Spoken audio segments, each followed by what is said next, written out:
Nelson, Piquet and Mansell together. And it's go, and a superb start from Nigel Mansell. Senna goes through into second place ahead of Piquet. The two McLarens slot in behind them into the chicane. Is anybody going to go off this year? It looks to me as though they're bunching up well and getting through. No problems at the chicane, and Senna is challenging for the start, and he goes through and he takes the lead. Senna takes the lead on the right-hander at Wakefield Turn. Now up to East Terrace Bend, the left-hand hander. It's Senna, Mansell, Piquet and the McLaren going through ahead of the Williams and coming towards us. It is Ayrton Senna in the lead. It is Piquet second. It is Rosberg in third position. Mansell is down to fourth position. Well, there's a turn up for the book, because Nigel Mansell has lost his lead and Gerhard Berger is well up. And look at the way that the first three are breaking away.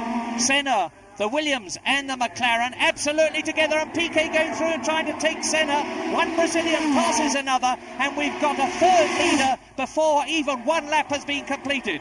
And it is Piquet, Senna, Rosberg, Mansell and then Piquet leading for Williams Honda. Then Senna, there he is, and Rosberg is going through. Keke Rosberg charging, he leads to win. And in the background you see Ayrton Senna with Nigel Mansell right behind him and going through, I do believe. Nigel Mansell going through and taking third position. So it's Mansell third, Senna fourth, Prost fifth, Berger sixth. With still a long way to go. Watch the action. Rosberg in front of Nelson Piquet. So Rosberg leads the Australian Grand Prix at the front of a Grand Prix since he left the Williams Honda. And there is the Menard, one of the Menardis, and it is the car of Alessandro Nannini, who has driven beautifully smoothly all season. There is Alain Prost, who has got in front of Nigel Mansell. So Prost has passed Mansell.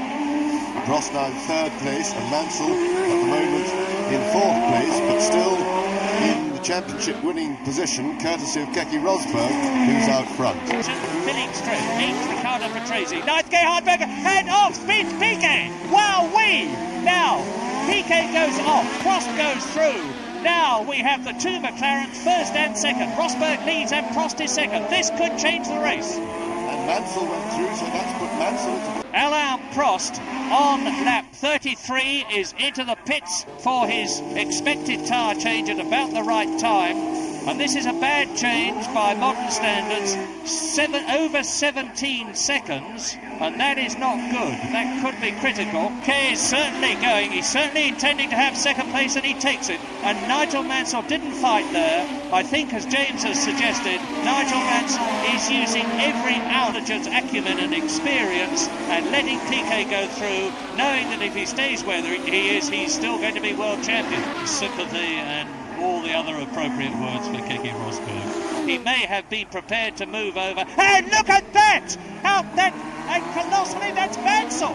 That is Nigel Mansell, and the car absolutely shattered. He's fighting for control, and you can see what's happened. Mansell is out of the race. Now, this could change and will change the World Championship.